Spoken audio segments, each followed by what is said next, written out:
Galau dunia di tengah badai virus corona.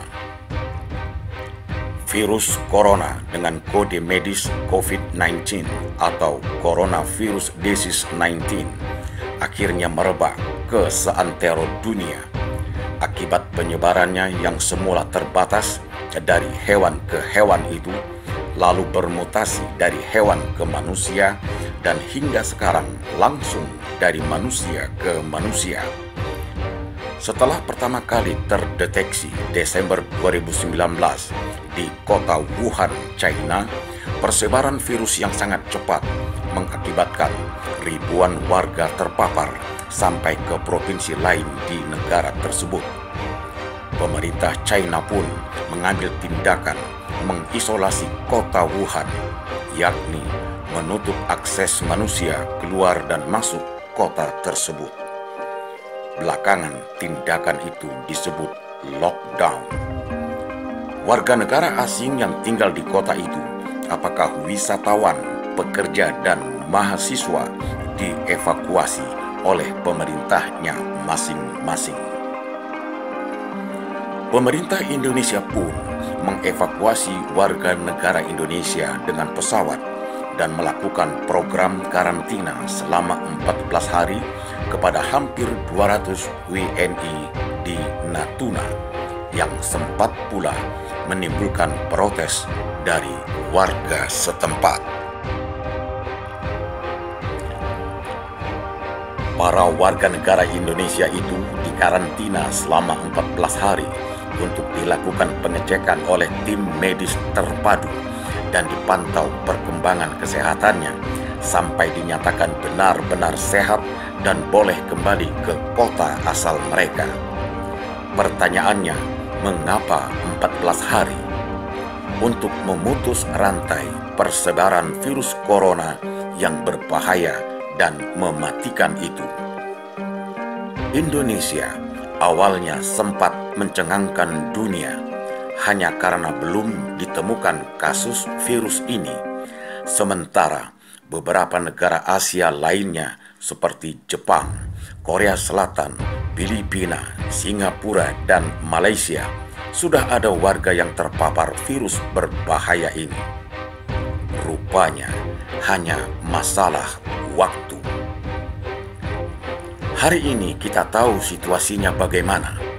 Informasi tentang virus merebak luas di berbagai media mainstream, mulai dari ilmuwan, pakar kesehatan, politikus, pengamat, dan tokoh agama pun ikut bicara.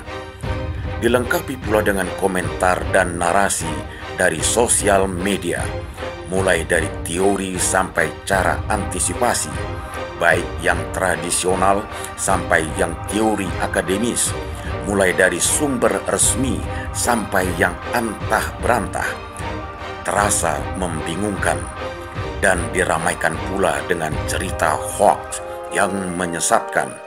Semua tampil dalam aroma latah kegalauan di tengah badai virus corona.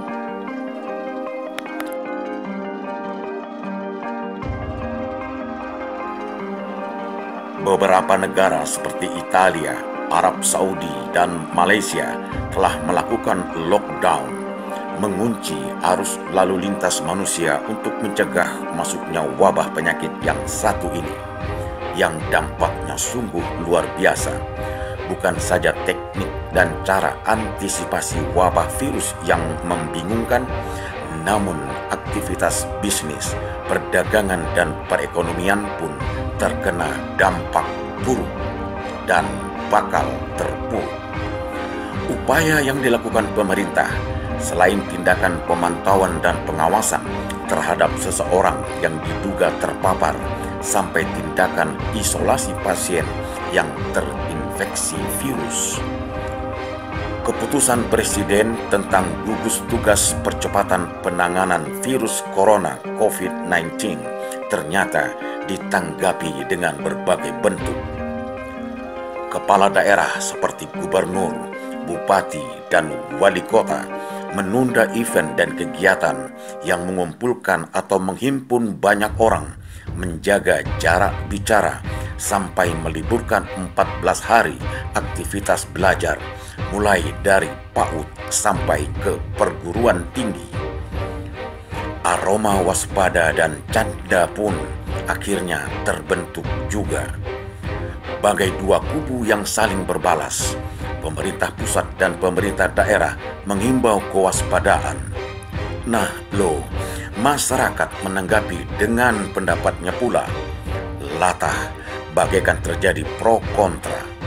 Parahnya, dilengkapi pula dengan candaan tak berkualitas, terutama dari pengguna sosial media. Masih juga bercanda dan berhoax. Tidak hanya narasi, namun juga gambar dan video di tengah badai virus yang mematikan ini. Upaya pemerintah untuk menanggulangi wabah virus corona di Indonesia adalah kehadiran negara melindungi rakyatnya, bukan pengalihan isu, bukan juga mengekang kebebasan hak asasi manusia. Tak perlu sinis, karena tidak ada satupun negara yang ingin mencelakakan warga negaranya.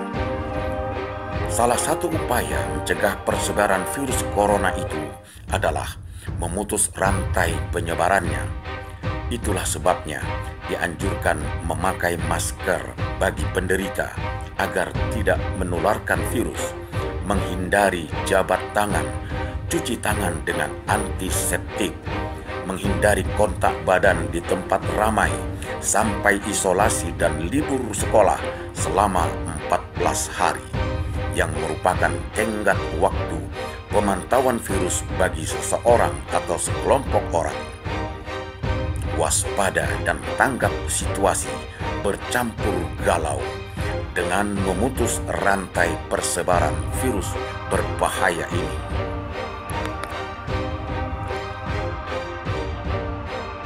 Maka, bersikap bijak adalah cara yang paling tepat. Banyak jenis penyakit yang menimbulkan kematian, namun soal hidup dan mati adalah miliknya Tuhan yang Maha Kuasa. Sebagai usaha untuk sehat dan mengantisipasi wabah penyakit, perlu dilakukan atas niat dan kesadaran kolektif untuk mengatasinya. Dan tentu sebagai umat beragama, berdoa, meminta pada Tuhan yang Maha Mengatur, mohon perlindungan dan keselamatan untuk diri, keluarga, masyarakat, bangsa dan negara agar terhindar dari bencana dalam bentuk apapun itu. Sejatinya, bila salah mengantisipasi satu masalah, maka akan terjadi berbilang masalah.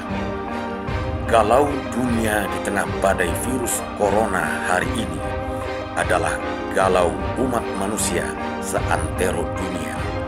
Seperti judul lagu almarhum Chrisye, badai pasti berlalu. Semoga badai wabah virus corona pun berlalu dari muka bumi. Edi Prambudi, Tim Liputan Produksi dan Dokumentasi N2S TV, Sibolga.